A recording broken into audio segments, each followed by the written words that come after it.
And we are back, episode 29 of Journey to a Million, the final episode of the offseason previews. The final one. Yes, we are moving on from that. And next week, we start our fantasy football previews, position by position. We will be looking, and that's going to be a lot of fun. We'll have guests on for that, going through positions. We'll be doing a lot of mock drafts here. And, look out for some live episodes on YouTube live streamed, and then we'll do it that way, and then we'll have them up then on the podcast Steam platforms after for some of these here. So, yeah, full Journey to Million squad here. Myself, Drew Skyberg, Zack, and then Jared Valesky. So, how are you guys all doing today? I'm doing good. Doing good. Sounds like you guys might be going golfing tomorrow. Let's see. Hopefully that goes well for you too. But yeah, let's roll it. So we're talking about the Pittsburgh Steelers and the Washington Commanders. We're going to be starting with the Pittsburgh Steelers by request. Jared, for some reason, really want to talk about Pittsburgh Steelers first, and I am just fine with that. So we're going to start how we always do. We're going to look at how they did last year. We're going to give a grade. So we think about it. Big Ben's last year has some weapons on offense, and Big Ben wasn't necessarily the best. It wasn't the Big Ben of the past. Right? They sneak into the playoffs because the NFL want to make more money, so they expanded the playoffs, and they did exactly what we thought would have happened, and they got blown out in game one. So, yeah, how would you guys grade it? Look, they made the playoffs. They really shouldn't have if you look at based on the tie, but yeah, no, I'm going to start with the grade here, and I will say C+. So, Zach, we'll go to you. I'll go C. Yeah, it's Mike Tomlin type season. Made it over 500, barely made the playoffs with a bad team, and didn't do much in it. So, yeah, I said B-. Snuck in. Obviously, got blown up by the Chiefs. When you have a quarterback like Ben Roethlisberger who says after they make the playoffs, like, if our season ends tomorrow, I'm happy with it. Like, if he's just accepting that they're going to llose, he said they were going to get blown out anyways. Like, now he's gone. But yeah, not much of a season really, except they made the playoffs. So yeah, I say B-. Yeah, it was certainly something. I know Zach always talks about this, and I certainly agree with him, right? Steelers offense is just hard to watch. And that's why, we'll talk about this offseason, but I think, I think Kenny Pickett and Trubisky make it a little bit better. Well, next year's got to be hard to watch, in my opinion, which I'll get to. Yeah, but I think years to come, I think we'll see football that will be like, hey, entertaining, right? And I think that's going to be something to look forward to. And yeah, let's get to the offseason, right? The big story, of course, is Ben Roethlisberger retiring from the NFL, and that kind of left some holes in the draft. But really, the signing wise, they got their guy was Mitch Trubisky, which not many people would have thought was their guy even, let's say, a year ago.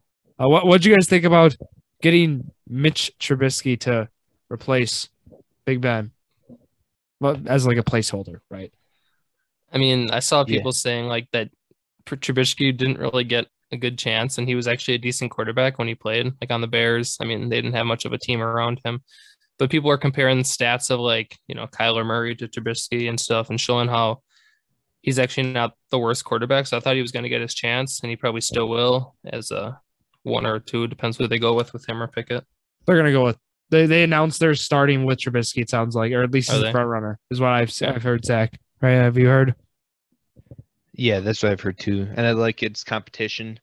Obviously, they bring in Pickett as a rookie. Kind of sit him a few years behind Trubisky if Trubisky plays out his whole contract. And I think it was, 2 years, $10 million, or 2 years, $20 million? Something so small. It's a 2-year. Yeah.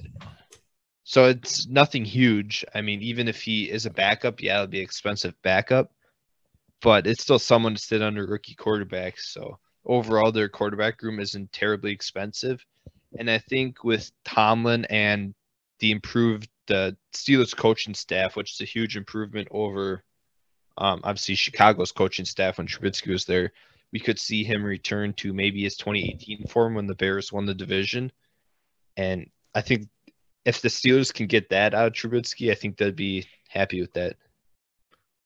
Yeah, but my concern, of course, is the team surrounding Trubisky. I know there's some, of course, we have talented running back and Najee Harris, talented receiving core, but from there, right? I mean, offensive line, yikes. I know we'll talk about the free agency, but look, overall, I mean, this team, you lose Juju Smith-Schuster, he goes to Kansas City, but you keep, Deontay Johnson, you keep some firepower there. What do you guys think about Juju moving on to Kansas City? You think that's going to be a loss for the Steelers? I think in the draft they did a nice job of replenishing that loss. I think it's better for Juju going to the Steelers or to the Chiefs because, I mean, better weapons there. But for the Steelers at this point, you got a young quarterback. With Pickett, but depends. I mean, if they go with, Trubisky, whatever. But I think that having Deontay Johnson as their one, and then maybe Pat Freiermuth be their second option. It'll be interesting. They still got Claypool. Claypool. Yeah, I forgot about Claypool. He'll be number 2, and then Freiermuth will be probably their third option. But I think Juju made the right decision. But for Pittsburgh, I mean, it's best he gets out of there. But fans are probably going to miss him in Pittsburgh.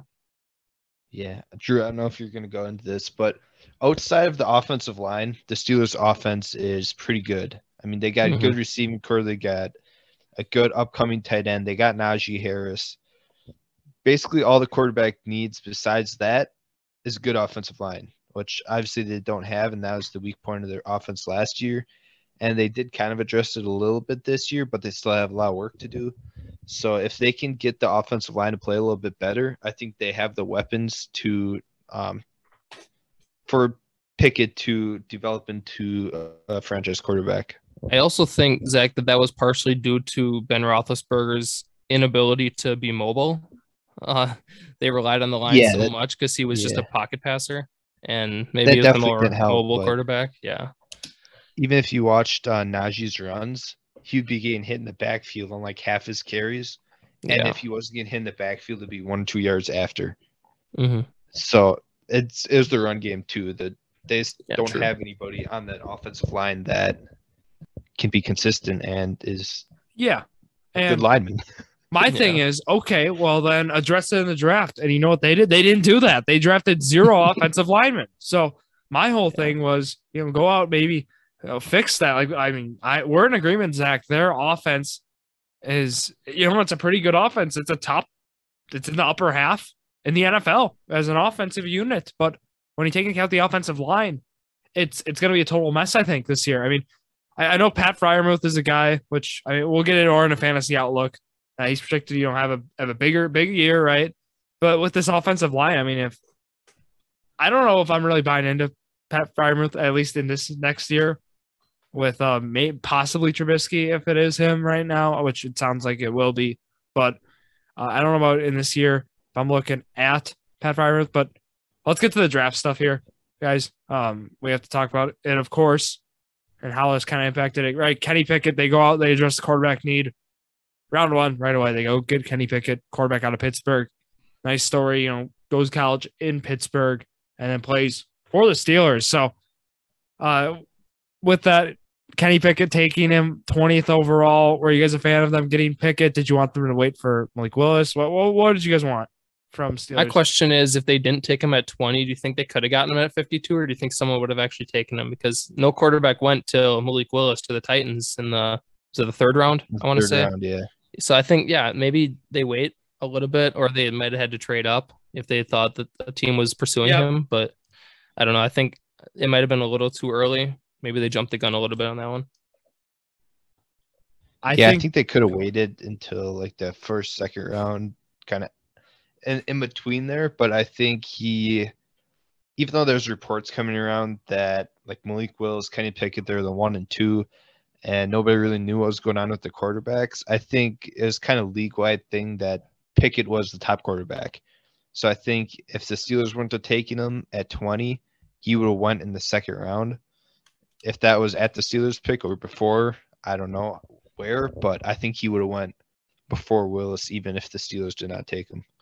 I think the Steelers, they knew. I'm sure right? I mean, teams talk to each other. I'm sure they knew that they wouldn't be able to get him in round 2 with their pick, 52nd overall. So there certainly had to be some influence to take him 20th overall. Otherwise, I don't think you take him that early, right? I mean, this is National Football League, and I think they certainly would have had. They would have been in communication, and they would have probably learned some information that another team was targeting them in the first as well. So, going to the second round here. I mean, they had a lot of picks here. They got George Pickens out of Georgia. Love this pick, 52nd overall. Dynasty value certainly has got some there. Hopefully Pickett and Pickens can have a dynamic duo there. Did you guys like getting George Pickens out of Georgia for the Pittsburgh Steelers? Zach, what'd you think?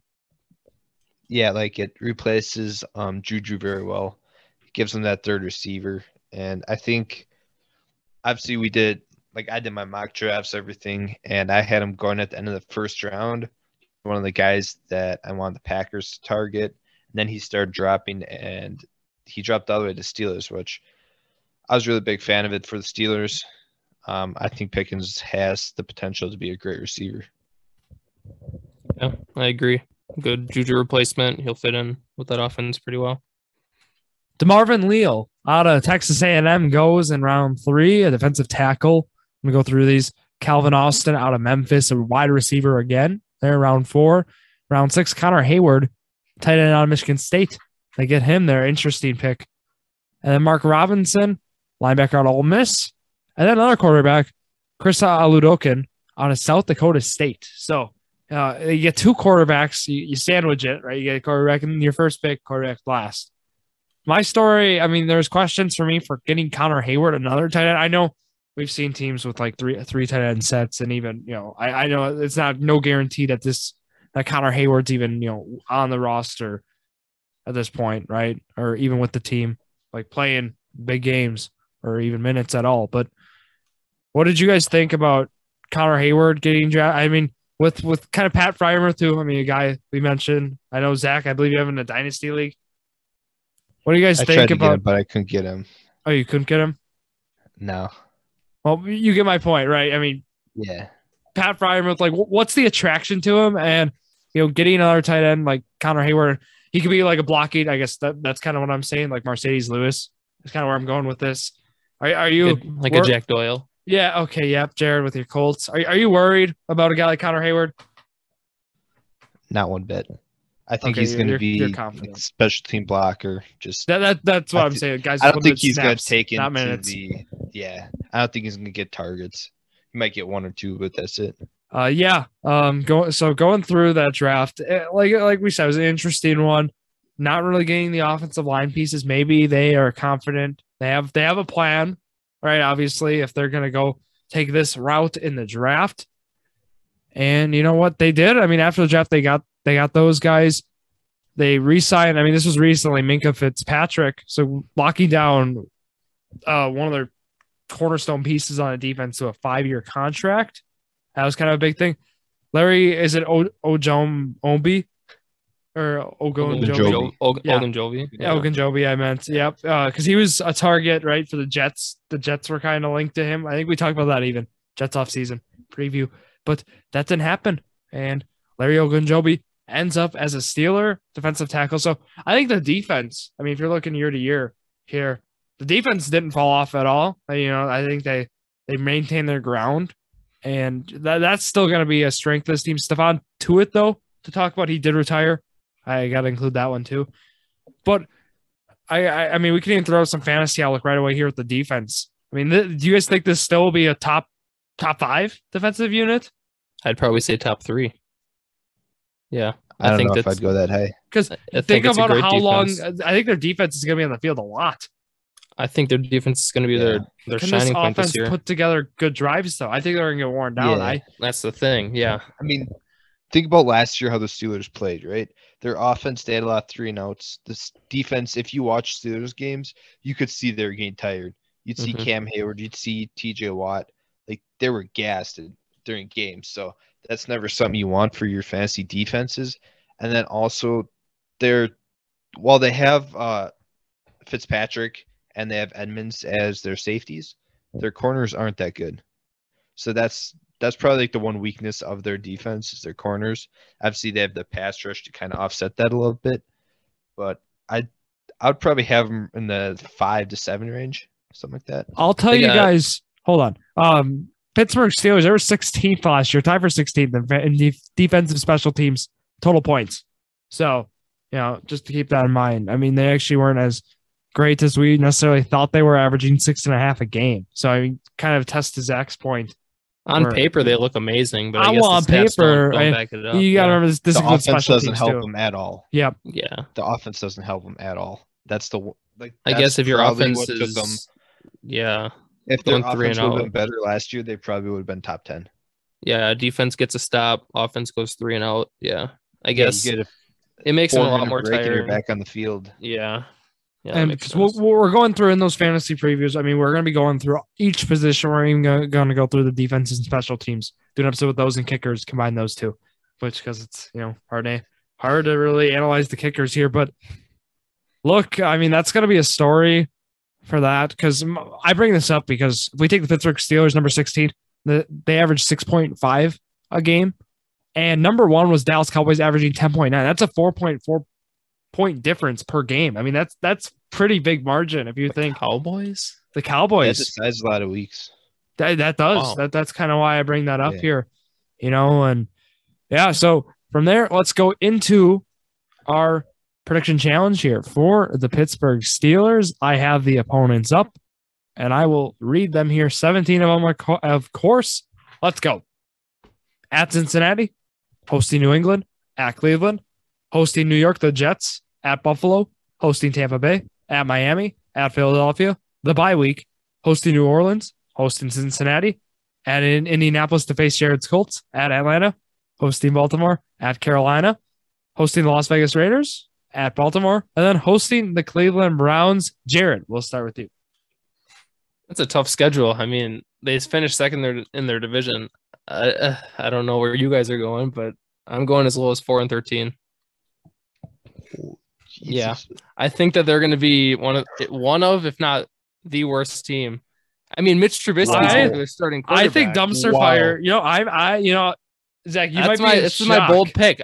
Read those teams and who are they going to beat? Wow. Tell me who they're going to beat. They have Cleveland Browns last game of the year, and they have them also in the earlier. So if Watson's playing, how are they going to beat the Browns? I think Watson plays for one of those games. My point. I still think he's getting suspended at the beginning. So maybe they win a few more games. Like who on that? I had schedule? 5-12. I'll say mine. Okay. 5-12, Zach. Okay, so thank you. I'm not. Wow. Where are you going, Zach? I know Mike Tomlin has this great, streak of over 500. That's with Ben though. That's with Big Ben. They have Yeah. Mitch. I'm not Trubisky. going over 500. Well, I hope not. Okay, where are you going? Like 8-9? The last few years, at the beginning of the season, everybody has said the Steelers have been bad. Their roster hasn't been great in a couple years. Nobody ever thinks they're going to do good. And think about the last 2-3 years, they've been on the fringe of the playoffs. I still think this roster is worse than last year, Zach. I mean, regardless of Zach, should that team made the playoffs last year? No, the tie. Yeah, even without the tie, they should not have been in a position to make the playoffs. You think they're 5 games worse than last year? I think so. Big Ben was like the reason. Big Ben and Mike Tomlin must have had some connection because that was the only reason that they were making the playoffs. Now they don't have their star player, not star, but you know what I mean. Their franchise player. Are you Zach? Share your record. What's your record? 7 wins? 8? 7-10. Okay, so that's only 3 games higher than me. And 2 for me. That's a lot, Jared. Yeah, that's a lot. I don't think this team. 3 is a lot of games. Who are they going to beat in their division? They beating the Ravens? I don't see that. They're beating the Bengals? No. I think maybe one from the Browns. The I say they go 1-5 or 0-6. Honestly, I don't see them winning any of those games. You love the Jets. That was one of my wins that they might have, but even that is I have the Jets beating them. Yeah, that's fair. So who do you have them beating? So who do you have the Steelers beating? Yeah, I don't know how you get 7 wins here. I don't see 7. First of all, it's division play.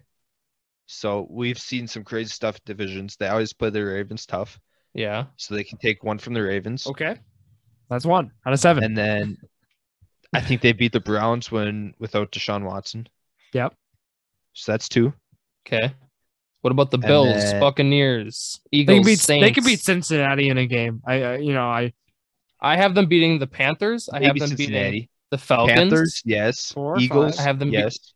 Eagles? No. No, No, not the no, Eagles. No. That'll be a close game, but I think I they have can them pull it beating out. this. These are the people I have them beating the Jets. I have them beating the Dolphins. I have them beating the Panthers, and I have them beating the Falcons. That's what I had. 4 wins. Yeah, so I think they take. You had 0 division wins. 0, 0-6. I think they take 2. That puts them at 6, and then I think they beat the Eagles. That's 7. Interesting. Okay. Very. All right. I don't even know where to go from there, but let's go to fantasy outlook for these teams or for this team, the Pittsburgh Steelers. And based on the conversation we just had, this should be interesting. We're going to start with the prize possession, Najee Harris, who, the story for him is he had a massive, huge workload last year. And then reports come out. Quote from Najee Harris, "I am taking time off." So they're going to start using him, and I believe less. It sounds more because his workload. I mean, he was on the field all the time last year. The main way they're going to be taking him around, it sounds more like in third down situations. I know that might not sound like a huge deal, but like that doesn't help his situation. Look, he's already with a poor offensive line. Yeah, I think so too. And I know, Zach, I've been hard on Najee Harris, and I think, he's not going to finish where he was last year. I think he was running back RB4 last year, maybe if I'm not mistaken. I'll let me double check that. But just what do you think about Najee Harris next year, Zach? You're a dynasty holder, and that's why I'm like, I have him. Yeah, I have him in 2 dynasty leagues right now. Yikes. So, yeah, I was offered a trade in one of them for him today. It wasn't that great of a trade, so I'm not going to accept it. But yeah, Drew saw the trade. That's why he's laughing. But ultimately, they can say they're not going to use him as much. They can say they're going to take him out on 3rd downs. But who are they going to put in? Look after Najee. Like, might not get as many touches. He might not get 25 carries a game. But I think he's still going to get a good 20 to 25 touches a game. My thing is if Mitch Trubisky is their guy and he's not performing the way they want him to, who else are they going to go to? They're going to have to rely on the run game. So Benny Snell. Yeah, I think he gets most of them. Yeah, they've tried that before, and how's that worked out? It's not good. Well, yeah. All my point is, and Zach, you're right. He's still going to be right. If you're looking above 15 touches or more, ideally, if we think about it, he's going to be way above that. And at that point, he's still going to be a top 10 running back in fantasy next year. If we're looking outlook wise, however, I did verify he was in total points. He was 4th. I don't think he's finishing 4th next year. Also, one of the big things with running backs where they finish is if they can stay healthy. Just because so many running backs get hurt, it's almost better if you can get 15 points a game out of a running back instead of 20. But the one that gets 20 is going to miss 5 games. Would you take the 15 instead? Well, and like Najee's a bigger running back, so he can take a lot more hits. I know he got a lot of touches last year, but it's kind of like the Derrick Henry. He's bigger, so he can take more. Najee only averaged 13.3 fantasy points a game, Zach. I mean, he wasn't like I was using total points. He was more around the 9-10 range than the 4 range, right? So he's a very young quarterback, and I think we're going to see his average. Running back. We're going to see his average. I think 13.3. I don't know if it's going to be 13.3 next year. I mean, none of us. I think looking at points at average, of course, is better. But I want to throw total points in there because with usage, right? Because he played in all 17 games last year. So, like now, I'm just going to throw this in there. Jonathan Taylor, his rookie year, had 800 yards or so, and then last year he had 1,800. I mean, they didn't use them. I know they didn't use them as much, and it's different. But like maybe he just has a breakout year. I mean, he's the offensive line is a big difference. Yeah, Jared Colt's offensive line is good. That's true. Is terrible. Yeah, I could see Najee getting more efficient though. To your point, yeah, if he gets a couple more receptions or something. Well, they're gonna have to use him a lot more. I mean, he says he's gonna take time off, but I don't think there's time off to be had. Like, You gotta play him. He's gonna be there. He did have one game last year where he had 13 receptions or something like that in one game. That might be more frequent this year. Yeah, I don't know if we'll see 13, but I could see it 5. Yeah. All I'm saying is there's not a good history for it too. I mean, look, I believe Ezekiel Elliott hit this number, and look at him now. I mean, they're just going to wear him down. So it's not attainable what he was at with touches, considering he rushed for over 300 times last year, and then he had 74 catches with it. Look, I mean, that there's my red flag there with Najee, and that's why I'm afraid he might be overvalued right now. So look, let's go to receivers here. Let's talk about this because this is going to be more fun. Deontay Johnson. First one. Where are you guys looking for him? Because the receiving core is great there. Quarterback, Mitch Trubisky's a big question mark, basically, is where I'd go with it. So I said Deontay Johnson, wide receiver number 12 last year, averaging 10.5 a game in PPR. Where would you guys go with that? Would you be drafting Johnson? Look, I mean, our mock draft, Zack and I did 3rd round, or was it 2nd round? I mean, it was fourth round. But where would you be going with Deontay in a 12 team? I'd be confident. I'd be comfortable taking him in the 3rd round. That'd be crazy, but yeah, I think end of the 3rd, beginning of the 4th is a good spot for him. He's probably not going to get as much volume as he did last year, just because Ben kind of hyper targeted him. But I can see him looking a fair amount of targets and get his receptions. He's still going to be their top receiver, probably. But I think, without having Ben, just having a new quarterback thrown to him, I think he might stay top 20, maybe top 15, but nothing above that. Also, the one thing with him, everyone's worried about is drops. He didn't have that many drops last year. That was 2 years ago problem, but we've seen it with other receivers. It's not a every year thing. Just like him last year, he didn't have many drops, so that's a terrible argument for why not to draft him. I mean, every receiver, with exceptions, is going to drop a few passes, so it's not a good reason, like you said. Yeah. Look, let's talk about Pat Freiermuth, then we're going to wrap up here. So, tight end wise, when we do our tight ends episode, he finished again. He finished as tight end 12 last year. So, to throw that in there, which, I mean, it was not bad at all. Again, some guys were injured, like Waller dealt with injuries. So but it feels like with tight end, you can either you're either going to draft your studs, right? Or you're going to draft your sleeper guys who you think are going to break out, because it seems if you ever draft in the middle, it might not go well for you. And I don't know, Pat Freiermuth might be at the point for me where it feels like he's getting, don't want to say it, but overdrafted, maybe even a little overvalued. I don't know where you guys would go with that, but Pat Freiermuth is a guy probably I'm not looking to draft if, again, ADP numbers coming next week. But when we have those, we'll throw those more in there. But where are you guys looking for Pat Freiermuth? It's like the same with the receivers. There's nothing more frustrating as a fantasy holder knowing that you need points out of your player, and you see the quarterback just out there struggling, and you just want them to throw to your guy, and they just can't. They get sacked every possession, So it's like it's hard for me to even think about drafting him when there's other guys available on better teams. So I would try to stay away from him. But like always, if it's getting late in the draft and I need a tight end and I slept on a few other players, I'm going to take him just for a solid, I guess, tight end. But you got to take your chances with that one. I think he has a lot of upside. He's one of the tight ends that I'm looking for at the end. If I don't get one of the top tight ends, then I kind of wait. He's one of the ones I'm looking for, along with some guys like Gesicki out of Miami, Dallas Goedert, Cole Philly. Kmet.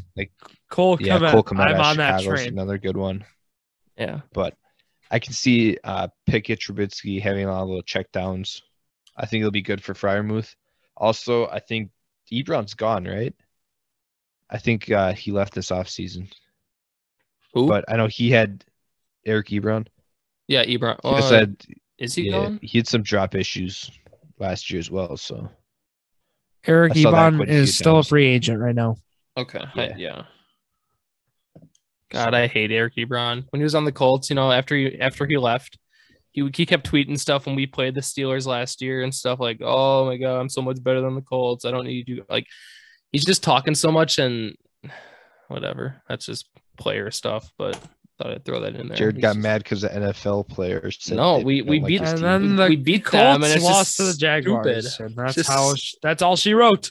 If Colts would have won, Steelers wouldn't have made the playoffs. That's how slim the chances were for the Steelers.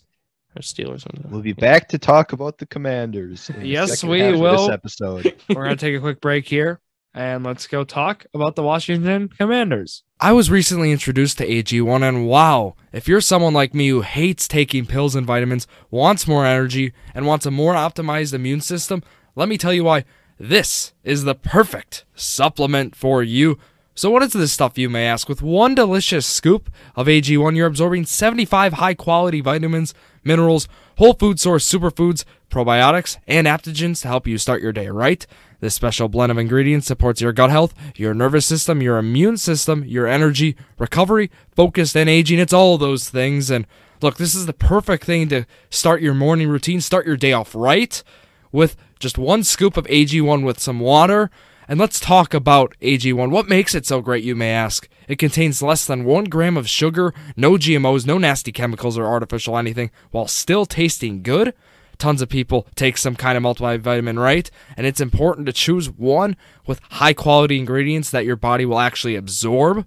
And let's talk about the price, right? You might be asking about that. You're investing in an all-in-one nutritional insurance, and with that, that's going to save you money, right? It costs you less than $3 a day while you're investing in your health, and it's cheaper than that cold brew habit, which I do have. I do love my coffee, but talk about what the founder did here. He created Athletic Greens after experiencing how difficult it was to create an optimal nutritional routine on your own, and I can attest to that. It is extremely difficult on a day-by-day basis. Athletic Greens, they also have over 7,000 5-star reviews, so you are getting the best when it comes to Athletic Greens.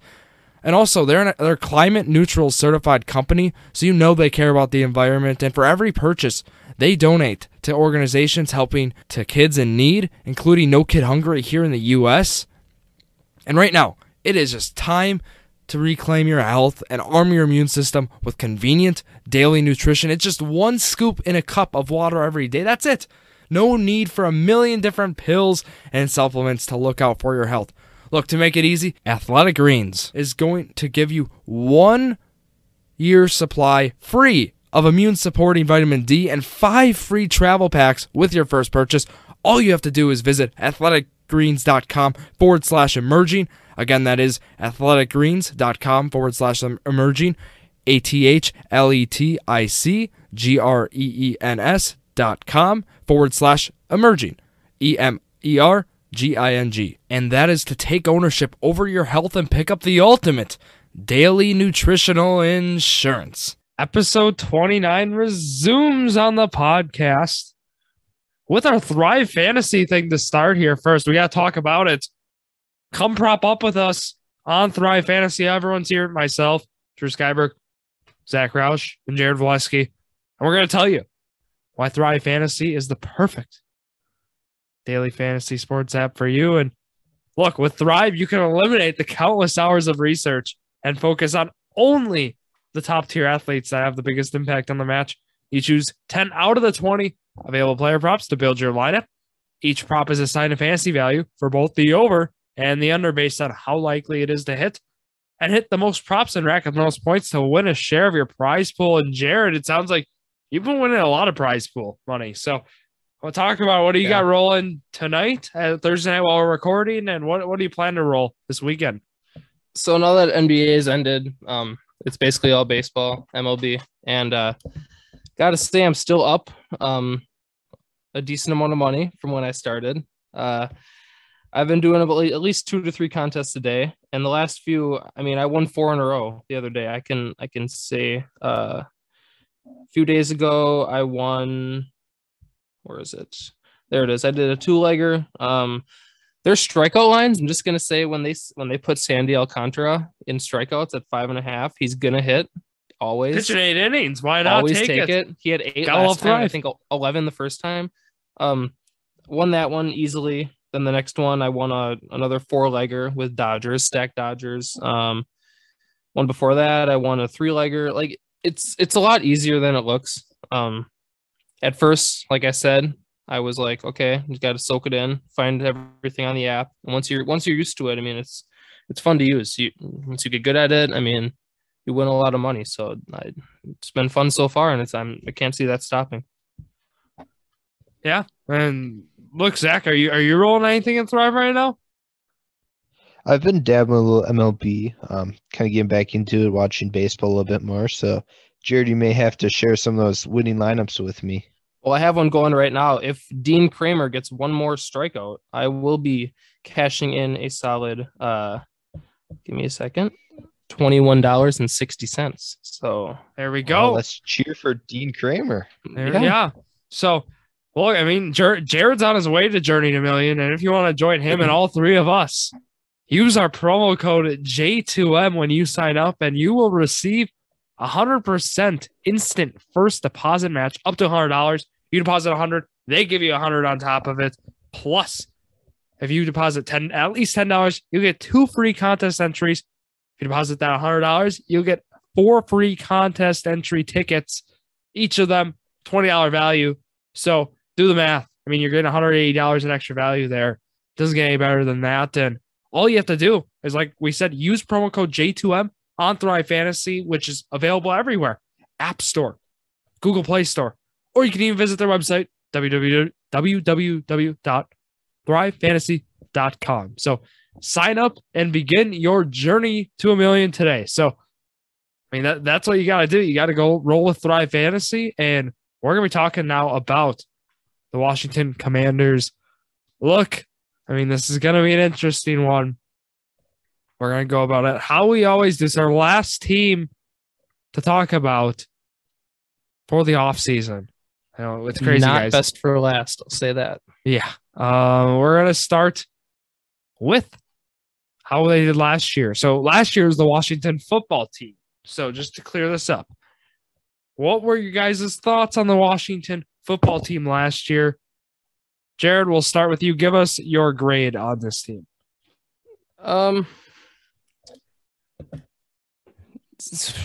D+. I went pretty low. I mean, you had Taylor Heineke as your quarterback. You have Antonio Gibson, who's probably their one or not. I guess him and Scary Terry. Yeah, Terry McLaurin are probably they are their best 2 players. That's all you really got going for you. I mean, a decent defense with Chase Young, but Montez Sweat. They got good DNs, I'll say that. But Chase Young now. Yeah, nothing major. It's not something, Zach, go. Yeah. So I was gonna say D+ too. Yeah, I don't like this team. I mean, I would have gave him a C-. I would have given him a C-, but they changed their name to the Commanders. I really like the Washington football team, so I think they should have kept that. So I'm gonna have to lower it to a D+. You were a fan of that, but look, I'll go D+ with you guys. It was not a good year, for the Washington football team, and rebranding came out. We were talking about, right? What were the names that were in to start the offseason? Was it the Commanders, the Generals? I believe it was. I think it was the Generals. I think Zack Red... came on and he was like, I think we got the Washington Generals coming to. What else was it?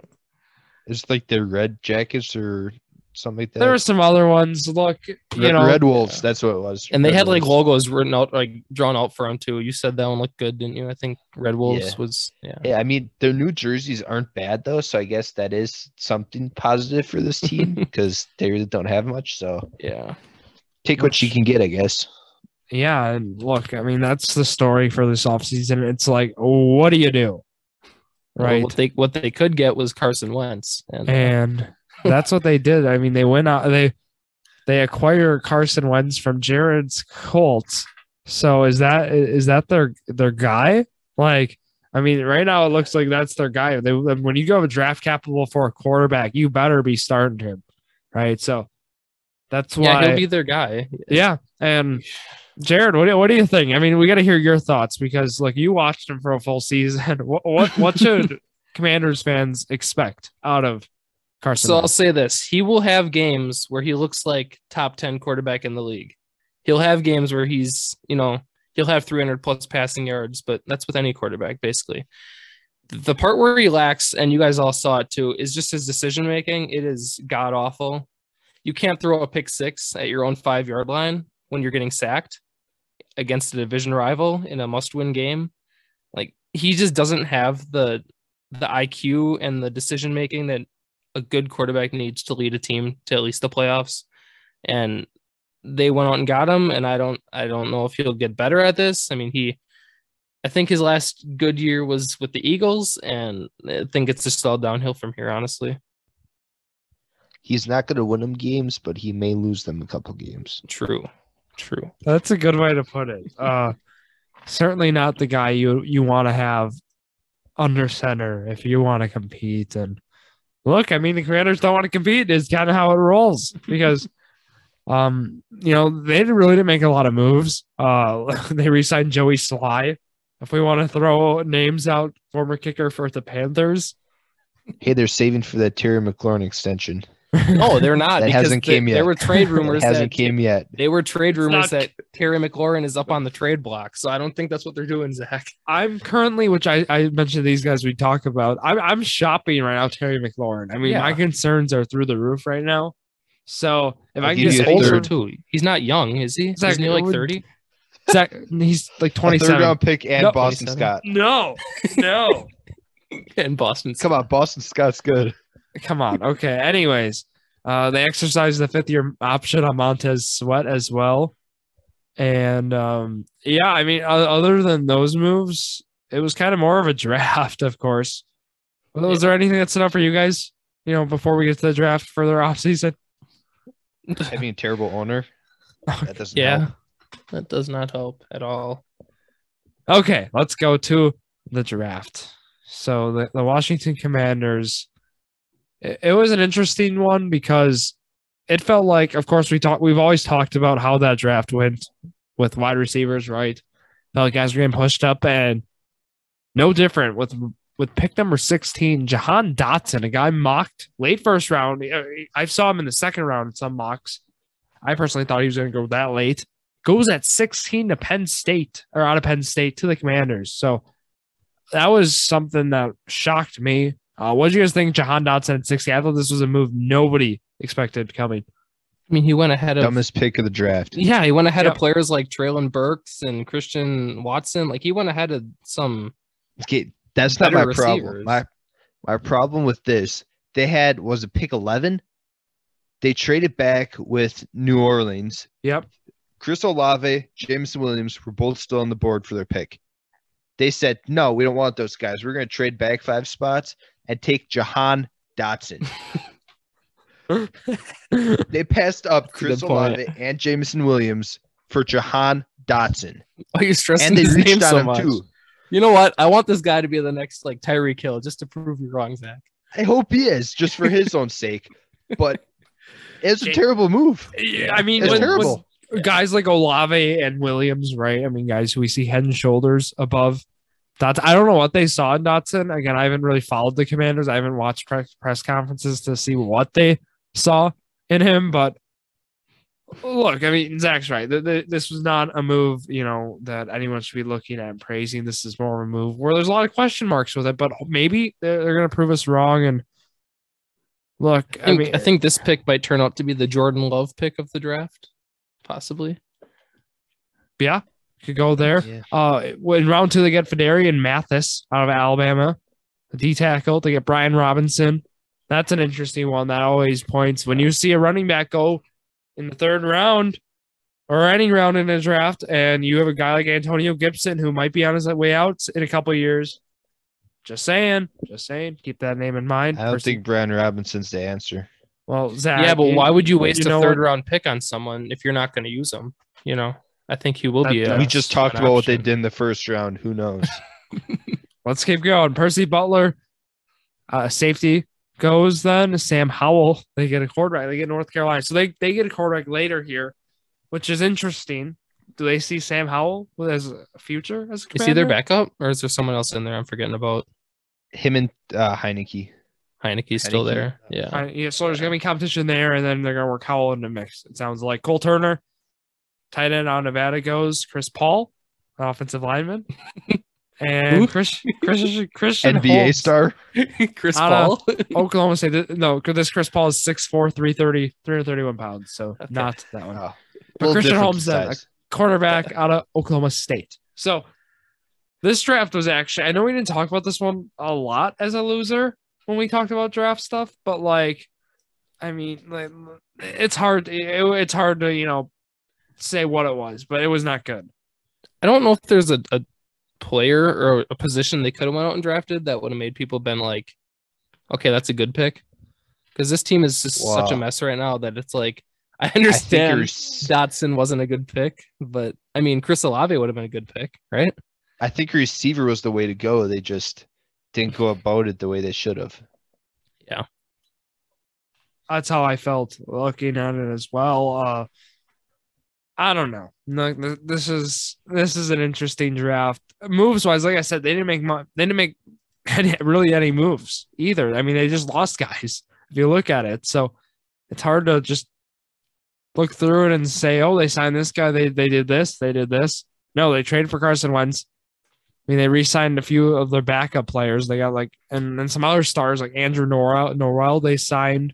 I mean, some guys who pretty fringe starters, right? I mean, if you look at it, like guys who might not even be in the starting spot when it comes around. And yeah, I guess from there, do you guys want to go to the schedule prediction? Hold on. I'm ready. They traded Wentz for a second round pick swap, right? So they saw it. I just wanted to say that. So they saw the Colts give up a first for Wentz, and then they go up and give a second pick swap for him. Was it a second and a third or something? I think it was a third as well. It's a second it was more round than pick just a swap. pick swap. 2 third-round picks with potential for one of them to turn into a second. If Wentz Yeah, plays it's like the same thing the 75%. Colts did. It's like Yeah, it's conditional. that is awful. After you see what Wentz did last year and giving up that much for him, like maybe a fourth at best you give up and a third. But we were surprised, yes, to see yeah, what happened there. But Commander's schedule, let's go to it. Look, there's 17 opponents here. Here they are, hosting Jacksonville, at Detroit, hosting Philadelphia, at Dallas, hosting Tennessee, at Chicago, hosting the Packers, at Indianapolis, hosting Minnesota, at Philadelphia, at Houston, hosting Atlanta, at New York, the Giants, the bye week, hosting the New York Giants, at San Francisco, hosting Cleveland, and then hosting Dallas. What do you guys think? Zach, your turn. I'm feeling 4-13. Jared? okay. 6-11, I was gonna say. I can tell you the opponents too that they're gonna beat, but you go first, Drew. I thank you, and you guys put me. I'm going right in the middle, 5-12. So, let's hear your opponents, Sharon. I want to hear. Well, they're going gonna beat up on the AFC South. Besides Colts and Titans, I think they're gonna beat Jacksonville. They'll beat the Lions. It'll be questionable with the Bears. I don't know. Lions beat them. I don't think Lions so. beat them. Okay, you say that. Texans, they'll beat the Texans. They'll beat the Falcons. They're gonna sweep the Giants. 5 wins in this. They're gonna sweep the Giants. Beat them twice. That's 6 already. And then they got, no, that's about it. Maybe, no, not Eagles. No. So maybe 6. I could even say 7 if they beat the Bears. So they went 7-10 last year, Jared, and this team arguably got worse. They did get worse, but their schedule isn't as hard as well. They're playing against the AFC South this year. 2 games? No, just 1 game. I mean, they play the AFC South every. No, they don't. No, they're NFC. Never mind. No, so the AFC South is not a good division, and they're beating up against the Texans and Jaguars. That's 2 free wins. Texans beat them. I Texans don't think beat them. so. Texans beat How? them. Okay, Zach. My picks are Texans and Lions beat them. So Zach, when we did the Texans, your grade for them or your schedule was like 4 wins, but you say they're beating the Commanders. You said they're beating the Colts one of these games. That was within the next 2 years. I wasn't saying that about this year. The Jaguars are beating the Colts this year in Jacksonville, however. That's a given. It's tradition. We got money on it. On it. Well, it's tradition. I mean, that's just how it is. Yeah. All right. We're going to go to some fantasy outlook here to wrap up. Starts with Antonio Avoid Gibson. Everyone. Gibson. Antonio Gibson. Yeah. We're going to start with him. He finished last year, points per game wise, right in between guys like Aaron Jones, Josh Jacobs, Cordell Patterson. I mean, he was in that range of people. Actually finished with more points per game than Cordell Patterson, DeAndre Swift, and David Montgomery. Throw names in there. So with that information all being said, we know different situation now for Antonio Gibson. Different offensive line, worse offensive line to add in there. So where do you guys kind of expect Antonio Gibson to look for him? Because right now, I mean, he's going still. He's still going pretty high in drafts. So just to keep that information in mind, where would you be looking, Jared? I would say he's a solid 4th round running back, maybe 3rd. I think that he couldn't do it. He's still a number 1 on that team. And I mean, you said the offensive line got worse, but last year he was solid. I mean, it wasn't that bad. And I had him on my team, I know, and he was producing, but like any running back, he'll have a few bad weeks. But 4th round, I'd say solid draft him, maybe a running back 2 on the team. I have a mock draft up for a 10-team league. He went the 9th pick in the 3rd round. That's a 10-team. He went ahead of guys like James Conner, David Montgomery, Mike Evans, Keenan Allen. No. Like, what don't you like about him? It's not that I don't like it. Jared, I'm totally fine with it. But you hear the names that he's going around. Yeah, I know. That's where it's like, oh no. I think part of it's just him being on the Commanders. Like you hear the name Antonio Gibson, like he's a good running back. But Jared, there's a point actually in time where I was actually looking to acquire Antonio Gibson in a Dynasty League. So I'm totally with you. He had 7 weeks last year in single-digit fantasy points. Yeah, that's rough. 7 weeks.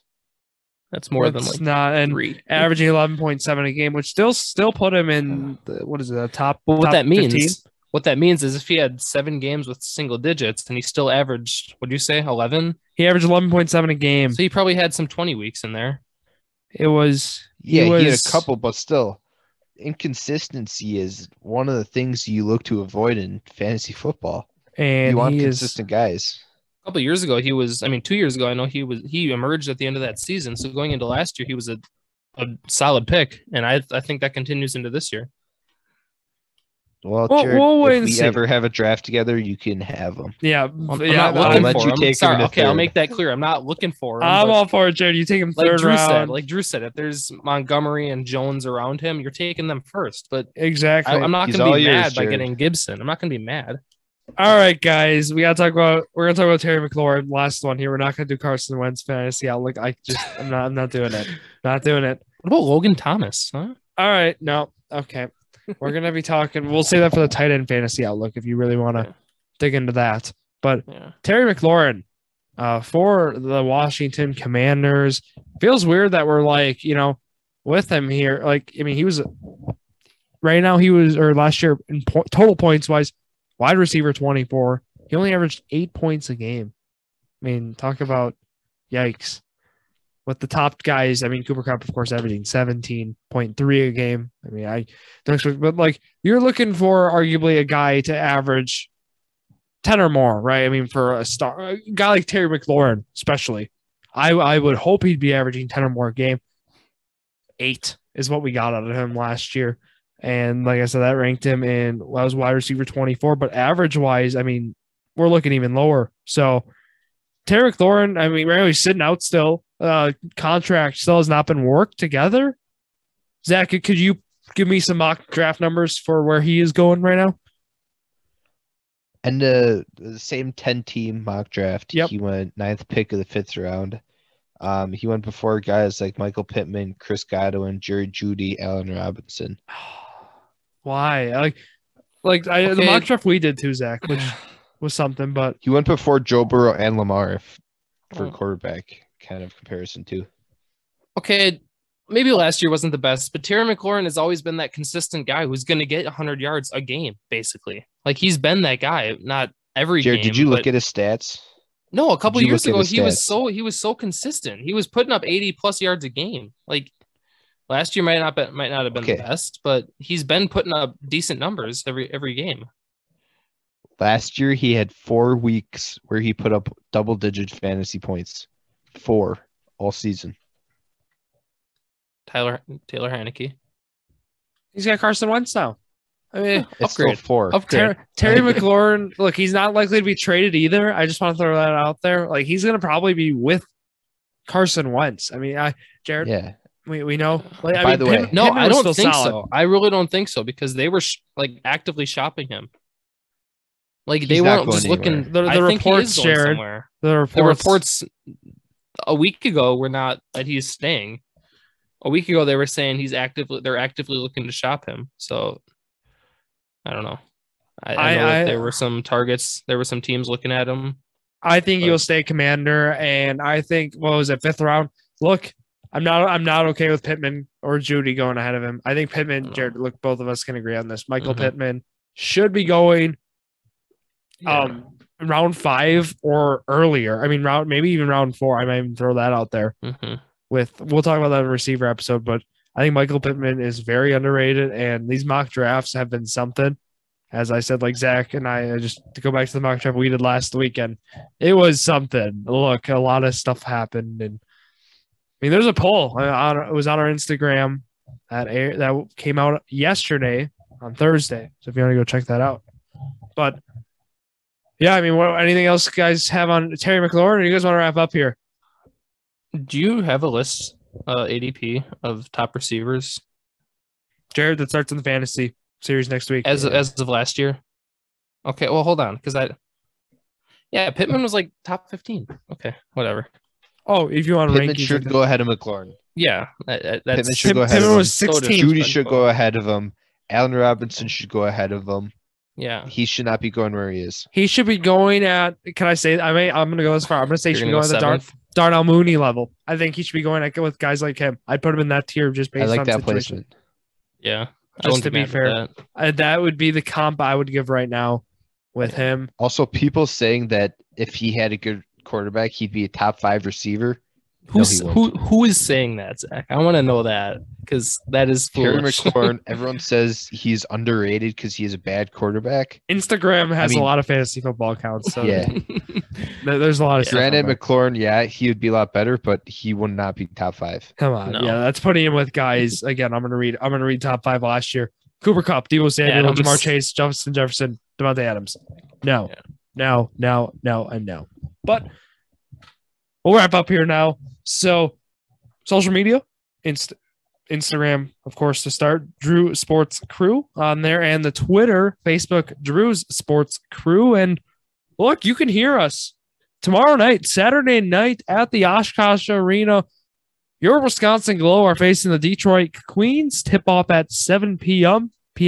We will be doing the pregame show 6:15. We will be live in the 1212 Sports Pub and Grill, and then we'll be doing a nice viewing party up on our party deck, the Sports Crew party deck. Go check us out there at the Oshkosh Arena. It'll be a lot of fun, and that'll wrap it up here. So thank you all for listening to yet another episode of Drew's Sports Crew, the journey to $1 million, the perfect podcast for you.